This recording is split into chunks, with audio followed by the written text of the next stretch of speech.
हर हर महादेव। ओम नमः शिवाय। जय माता दी। नमस्कार दोस्तों, आप सभी का आपके अपने चैनल आसान राह में हार्दिक स्वागत है। मैं हूं अपर्णा। दोस्तों, आज मैं सुनाऊंगी आपको 16 सोमवार की व्रत कथा। भगवान भोलेनाथ को प्रसन्न करने के लिए 16 सोमवार का व्रत बहुत ही ज़्यादा चमत्कारिक होता है।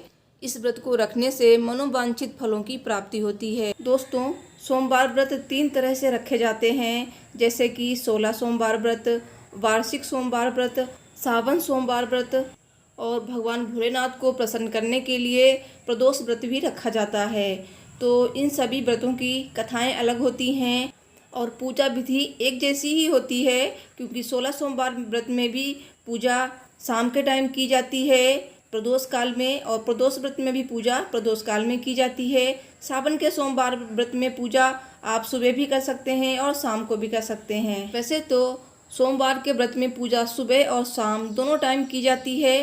तो दोस्तों, 16 सोमवार का व्रत आप इन महीनों में शुरू कर सकते हैं, जैसे कि बैसाख मास में और मार्गशीर्ष मास में यानी कि अगहन मास में, और श्रावण मास सबसे ज़्यादा उत्तम होता है 16 सोमवार व्रत के लिए। अगर आप व्रत शुरू करना चाहते हैं तो श्रावण मास से शुक्ल पक्ष से शुरू कर सकते हैं, या सावन मास का पहला सोमवार है उसी दिन से आप 16 सोमवार का व्रत भी शुरू कर सकते हैं। और उसी दिन से आप कोई भी सोमवार, जैसे वार्षिक सोमवार, 16 सोमवार और श्रावण मास में आप कृष्ण पक्ष से प्रदोष व्रत भी शुरू कर सकते हैं। दोस्तों, व्रत से संबंधित ये मैंने जानकारी आपसे शेयर की है। अगर आपके लिए हेल्पफुल हो तो मुझे बहुत ही खुशी होगी, क्योंकि बहुत से लोगों को दुविधा होती है कि व्रत कब शुरू करें।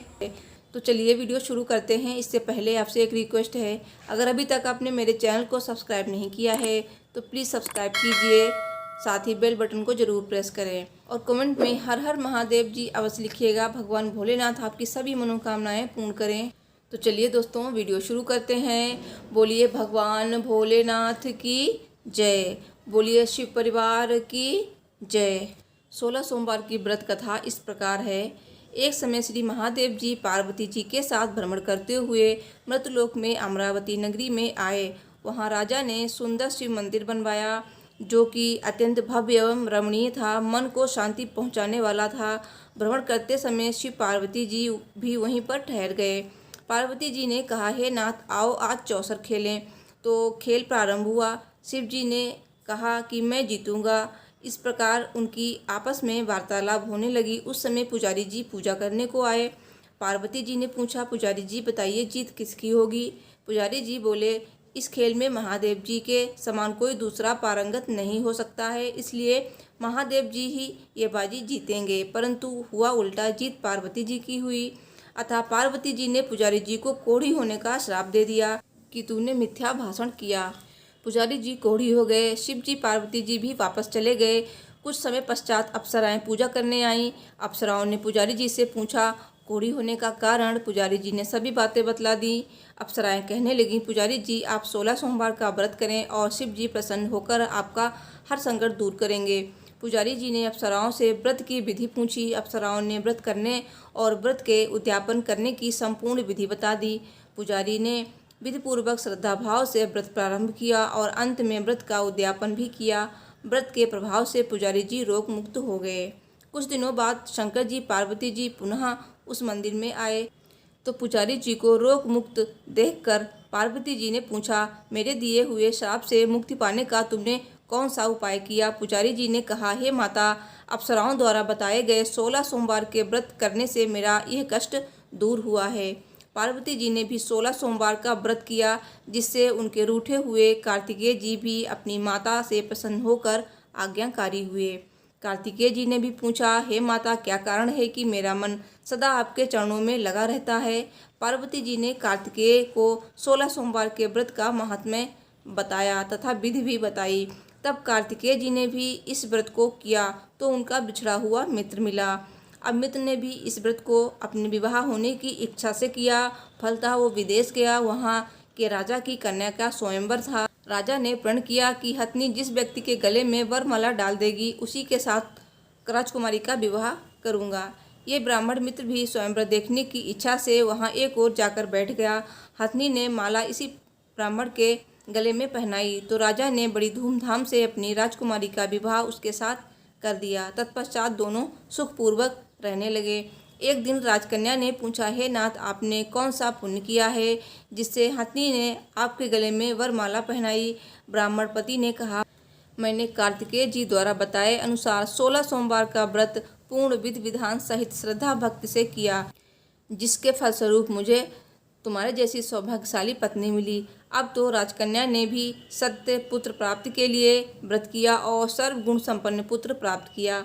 बड़े होकर पुत्र ने भी राज्य प्राप्ति की कामना से 16 सोमवार का व्रत किया। राजा के देवलोक होने पर इसी ब्राह्मण कुमार को राजगद्दी मिली, फिर भी वो इस व्रत को करता रहा। एक दिन उसने अपनी पत्नी से पूजा सामग्री शिवालय ले चलने को कहा, परंतु उसने पूजा सामग्री अपनी दासियों द्वारा भिजवा दी। जब राजा ने पूजा समाप्त किया तो आकाशवाणी हुई कि हे राजा, तुम इस पत्नी को त्याग दो, नहीं तो राजपाट से हाथ धोना पड़ेगा। प्रभु की आज्ञा मानकर उसने अपनी पत्नी को महल से निकाल दिया।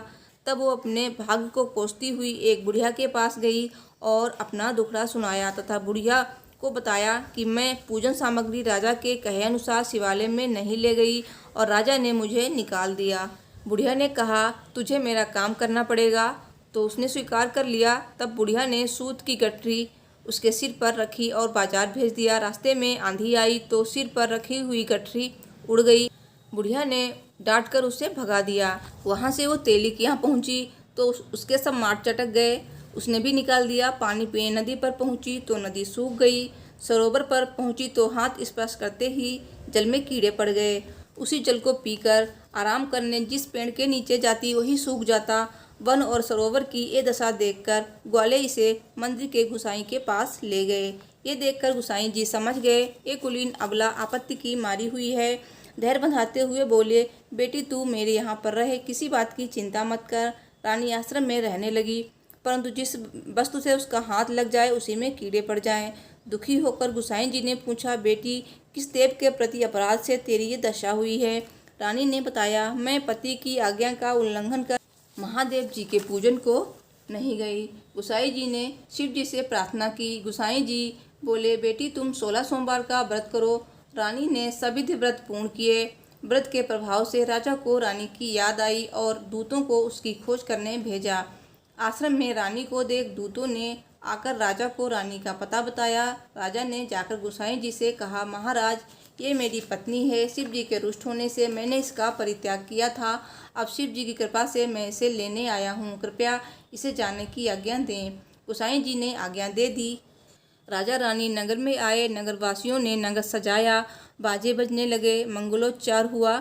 शिव जी की कृपा से प्रतिवर्ष 16 सोमवार व्रत को कर रानी के साथ आनंद से रहने लगा। अंत में शिवलोक को प्राप्त हुए। इसी प्रकार जो मनुष्य भक्ति सहित और विधि पूर्वक 16 सोमवार व्रत को करता है और कथा सुनता है, उसकी सब मनोकामनाएं पूर्ण होती हैं और अंत में शिवलोक को प्राप्त होता है। इति 16 सोमवार व्रत कथा संपूर्ण। बोलिए भगवान भोलेनाथ की जय। बोलिए गौरी शंकर की जय। दोस्तों, पूजा में कथा सुनने के बाद भगवान भोलेनाथ की आपको आरती करनी है। ओम जय शिव ओमकारा, हर जय शिव ओमकारा, ब्रह्मा विष्णु सदा शिव अर्धंगी धारा। ओम जय शिव ओमकारा। ये वाली भगवान भोलेनाथ की आरती करने के बाद माँ पार्वती जी की आरती करनी है। ओम जय अम्बे गौरी, मैया जय श्यामा गौरी, तुमको निस दिन ध्यावत हरि ब्रह्मा शिव जी। ओम जय अम्बे गौरी। तो ये वाली आरती करने के बाद आपको अपनी पूजा संपन्न करनी है। तो दोस्तों, मुझे उम्मीद है मेरी वीडियो आपको पसंद आई होगी। तो ऐसी ही वीडियो देखने के लिए मेरे चैनल को सब्सक्राइब कीजिए और वीडियो को लाइक शेयर कीजिए। मिलती हूँ नेक्स्ट वीडियो में। Thanks for watching. हर हर महादेव। जय माता दी।